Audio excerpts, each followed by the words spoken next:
Hello everyone. इस episode के start में ऑफिसर जी चुआन शिव को अपने पास बुलाता है और उसे एक रिपोर्ट दिखाता है।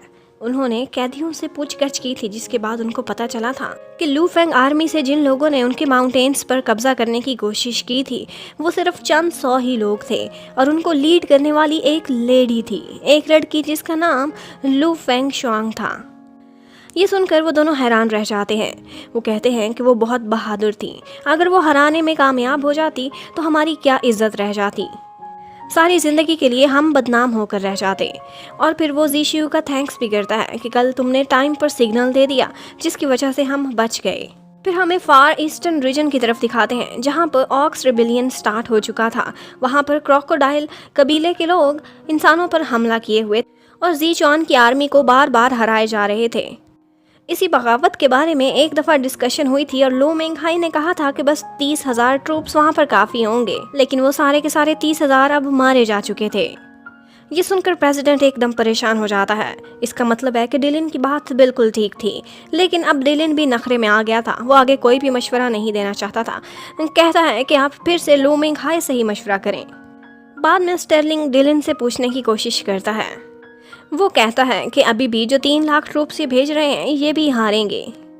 और जहाँ तक मुझे न्यूज़ मिली है, हमारी फार ईस्ट में सारी आर्मी पीछे जाकर वॉलन फोर्ट्रेस में बैठ गई है, जबकि वाकई ईस्ट आर्मी ऐसा ही कर चुकी थी। वो लोग काफ़ी हैरान थे। जो कमांडर्स वहाँ थे वो कहते थे कि लू मेंगहाई को हमारे साथ कोऑपरेट करना चाहिए था, लेकिन उसे तो कोई मिलिट्री अफेयर्स की सेंस ही नहीं है, उसकी वजह से हम लोग भी मारे जाएंगे। उसके बाद वो अपनी नेक्स्ट स्ट्रेटजी बनाने लगते हैं। वो लोग फैसला करते हैं कि वो लोग एक दफ़ा पीछे की तरफ जाएंगे और एक डिफेंसिव मोड पर आएंगे। ऑक रिबिलियन को अपनी तरफ आने को कहेंगे और उसके बाद उन पर पूरे ताकत से अटैक करेंगे। उनको लग रहा था कि उनकी ये स्ट्रेटजी अच्छे से काम करेगी। ईस्टर्न आर्मी की तरफ 3 लाख और भी सिपाही भेज दिए गए थे। उनकी तरफ से रेगुलरली रिपोर्ट्स आती रहती थीं, लेकिन फिर एक दफ़ा अचानक से सारी रिपोर्टिंग आना बंद हो गई। ये देखकर सारे ऑफिसर्स और प्रेसिडेंट परेशान हो गए थे। ये सब सुनकर डिलिन को अंदाज़ा हो चुका था कि वहाँ का गद्दार ले होंग वो ज़रूर कोई बड़ा सरप्राइज देने वाला है। और ऐसा ही होता है। उसी टाइम पर ले होंग ऑर्क कबीले के बागियों और क्रोकोडाइल रिप्रेजेंटेटिव से मिल रहा होता है। ले होंग जी चुआन के साथ गद्दारी करके उनके साथ मिलने की बात करता है। कहता है मेरा सिर्फ एक ही मकसद है, मैं जी चुआन को नीचा दिखाना चाहता हूँ। मेरी पूरी सपोर्ट तुम लोगों को हासिल होगी और जब तुम लोग आगे बढ़ोगे मेरी आर्मी भी साथ होगी। हम ईस्टर्न आर्मी को दोनों तरफ से घेर के उन पर हमला करेंगे और उसके बाद ये ईस्टर्न रीजन तुम लोगों का हो जाएगा। ये आइडिया क्रोकोडाइल कबीले को काफ़ी पसंद आता है और वो एग्रीमेंट पर साइन कर देते हैं। ले होंग सोचता है कि मेरी ज़िंदगी रहे या ना रहे, लेकिन मैं हार नहीं मानने वाला। अब ईस्टर्न आर्मी के 3 लाख ट्रूप्स युद्ध में लड़ने गए हुए होते हैं। वहाँ पर मौजूद फीमेल ऑफिसर सोचती है कि आज मुझे कुछ बदला बदला सा लग रहा है।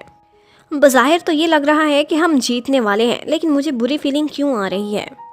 इतने में उन्हें खबर मिलती है कि दूसरी तरफ से ले होंग की आर्मी उनको घेरने आ रही है और एक और डायरेक्शन जो बचती है वहाँ से भी क्रोकोडाइल कबीले ने अपने सिपाही बिठाए हुए हैं। मीन्स वो लोग अब बुरी तरह से ट्रैप हो गए थे। उसके बाद वहाँ पर युद्ध स्टार्ट हो जाती है। उनके ज़्यादातर सिपाही मारे जाते हैं और बाकी के भागने पर मजबूर हो जाते हैं। अब ले होंग और क्रोकोडाइल कबीला आपस के टीम वर्क से जीत चुका था। ले होंग कहता है कि अब तुम्हें मेरी ताकत का अंदाज़ा हुआ है, अब आगे भी हम कोऑपरेशन करेंगे। अब उनकी नेक्स्ट प्लानिंग ये थी कि वो वॉलन फोर्ट्रेस को गिराएंगे। ले होंग एक और साइड से अटैक करेगा और कैपिटल की तरफ बढ़ेगा और क्रोकोडाइल कबीले वाले फोर्ट्रेस पर कब्जा करने के बाद कैपिटल की तरफ जाएंगे। इस दफा जी चुआन को बड़ा सबक सिखाएंगे, लेकिन क्रोकोडाइल कबीला कहता है कि उसके लिए मुझे तुम्हारी जैक मशीन्स चाहिए होंगी। ले होंग मान जाता है। उधर स्टर्लिंग को दिखाते हैं। वो आज प्रिंसेस कार्डा से मिलने के लिए आता है। आनिंग से कहता है कि मैं इससे अकेले में थोड़ी देर बात करना चाहता हूँ। वो कहती है ओके, मैं तो 1 घंटे के लिए यहाँ से केक बनाने के लिए जा रही हूँ, आप दोनों खुल के बातें करें। स्टर्लिंग प्रिंसेस को कहता है कि कल मैं एक बहुत बड़े मिशन के लिए जा रहा हूँ। स्टर्लिंग को वॉलन फोर्ट्रेस जाने का ऑर्डर मिला था। वो कहता है कि बहुत बड़ा मिशन है, पता नहीं मैं जिंदा बचूंगा कि नहीं, इसलिए तुमसे ये बात कहने आया था कि जिस दिन से मैंने तुम्हें पहली बार देखा है मैं तुम्हें बहुत लाइक करने लगा हूँ। बेशक तुम प्रिंसेस हो और मैं एक मामूली सा सोल्जर, लेकिन मेरी सैलरी इनफ है 2 लोगों के जीने के लिए। और उसको एक गिफ्ट भी देता है। इस सारा टाइम पे कार्डा बिल्कुल खामोश रहती है तो स्टर्लिंग कहता है कि मुझे कोई भी जवाब तुमसे नहीं चाहिए, मैं इस काबिल तो नहीं हूँ कि तुम मेरे साथ रहो। अगर तुम वापस भी जाना चाहो तो मैं तुम्हें तुम्हारे कबीले तक वापस पहुँचाऊँगा, ये मिशन पूरा करने के बाद। उसके बाद जैसे ही वो वापस जाने लगता है तो कार्डा उसे रोकती है और सिर्फ इतना ही कहती है कि अपना ख्याल रखना। और स्टर्लिंग तो इतना ही सुनकर बहुत खुश हो जाता है। उसके बाद अगले दिन स्टर्लिंग अपने सिपाहियों को लेकर फोर्ट्रेस की तरफ जा रहा था। वहाँ पे पब्लिक भी उनको सी ऑफ करने के लिए खड़ी हुई थी। उसी के बीच प्रिंसेस कार्डा भी सैड सैड सी स्टर्लिंग को जाते हुए देख रही थी। क्रोकोडाइल कबीले ने अब वॉलन फोर्ट्रेस पर हमला कर दिया था।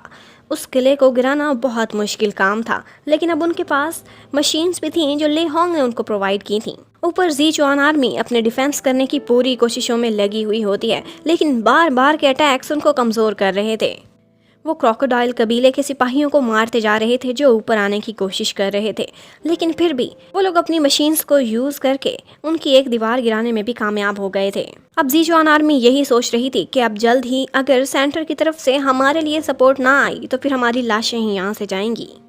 और यहीं पर ही ये पार्ट ख़त्म होता है। Thank you for watching, stay connected, bye bye.